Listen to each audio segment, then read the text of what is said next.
জামাত নেতা এটিএম আজহারকে নিয়ে আসলে সরকার কি খেলা খেলছে আমি ঠিক পরিষ্কার না। দেখেন, দুইটা খবর আমার সামনে।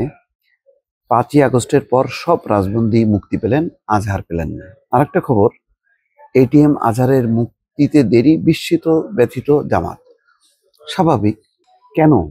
শেখ হাসিনার সময় যে বিচার করে একের পর এক যে তাদেরকে যে সাজা দিল, লম্বা সময় ফাঁসি দিল, সেগুলি কি সঠিক ছিল? পুরো বিচারটাই তো প্রশ্নবিদ্ধ। তো এরকম প্রশ্নবিদ্ধ বিচার, এবং এখনো কারাগারে থাকা 8 মাস হয়ে গেল এই সরকার ক্ষমতায় আসছে, এটা কি বলার অপেক্ষা রাখে? তাহলে তো বুঝতে হবে যে শেখ হাসিনার আমলে এই বিষয়ে যা যা বিচার হয়েছে এটা সঠিক।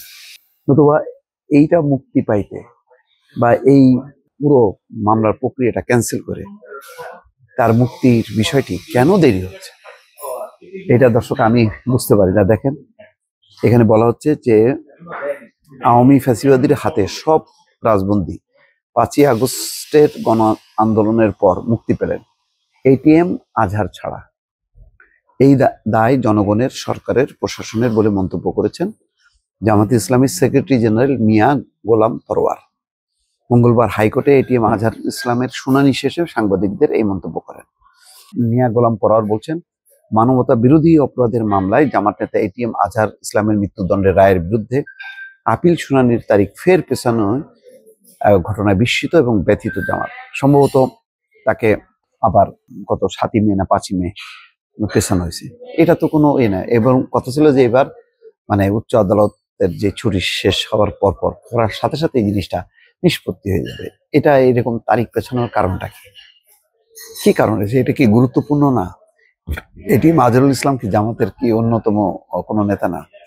তিনি কি এই মামলার পুরো বিষয়টা, এই যে এত আন্দোলন করলো জামাত ইসলাম, এটা কি সরকার মনে করছে না যে যৌক্তিক, নাকি মনে করছে যে মামলার এমন কিছু উপাদান আছে যে উপাদানটা সঠিক? তাহলে তো বলতে হবে যে, আমি আগেই বললাম যে অন্যান্য, তাহলে এই বিষয়ক যে ট্রাইব্যুনালে যেভাবে ধরে ধরে ফাঁসি দেওয়া হয়েছে, তাহলে সেটা সঠিক বলে ঘোষণা করতে হবে। মিয়া গোলাম পরোয়ার বলছেন, আমরা খুবই ব্যথিত। 5ই আগস্টের পর যারা আওয়ামী ফ্যাসিবাদের কাছে অন্যায়ভাবে আটক ছিল তারা সবাই মুক্তি পেয়েছে। এটিএম আজহারের বিরুদ্ধে যেসব অভিযোগ আনা হয়েছে এসবের সঙ্গে তার তিলমাত্র সম্পৃক্ততা নাই। আইনজীবীরা যতটুকু সম্ভব আদালতে তা প্রমাণে সক্ষম হয়েছিল। জামাতের এই নেতা বলছেন, 8 মাস সময় পার হয়ে গেল, দেশের মানুষ যারা ন্যায় বিচারের অপেক্ষা করছেন তারা সবাই ব্যথিত। আমরা হতাশ নই, আদালতের কাছে আমরা সুবিচারের জন্য ধৈর্য ধারণ করব। তিনি জানান, আমরা আইনের প্রতি নির্ভরশীল। এখন এটিএম আজহারের আপিল শুনানি, যেটা পিছায় আবার 6ই মে নির্ধারণ করা হয়েছে। তার মানে এই যে অপেক্ষায় রাখা, আদালতের এই বিষয়গুলি বুঝি না কি আইনগত ব্যাপার আছে, এগুলি সাথে সাথেই অ্যাটর্নি জেনারেলের ব্যাখ্যা দেওয়া উচিত। নতুবা এই যে বিলম্বটা কেন পিছাচ্ছে, কি কারণে, এটা তো না, মানুষ যদি না বোঝে তাহলে বিভ্রান্ত। আমি তো নিজেও বিভ্রান্ত। তাহলে গভর্নমেন্ট কি মনে করে যে মামলার মধ্যে কিছু সত্যতা আছে, আচ্ছা ঠিক আছে, এটা আমরা একটু যাচাই বাছাই পর্যালোচনা করি, এমন কি? এটা মনে করার কোনো কারণ নেই।